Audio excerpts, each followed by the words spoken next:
Public বিশ্ববিদ্যালয়ের আন্দোলনরত শিক্ষকদের সঙ্গে আজ আওয়ামী লীগের সাধারণ সম্পাদক ওবায়দুল কাদেরের সভা হওয়ার কথা ছিল, তবে তা আজ হচ্ছে না।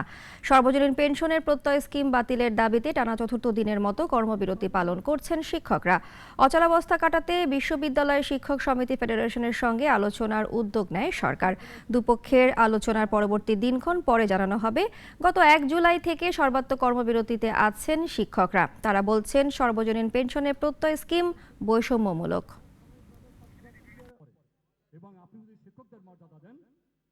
সরকারের দিন বদলের সনদে আছে, তা আমাদের 3টে দাবি পূরণ না হওয়া পর্যন্ত আমরা একযোগে 35টি বিশ্ববিদ্যালয়ে আন্দোলন করব।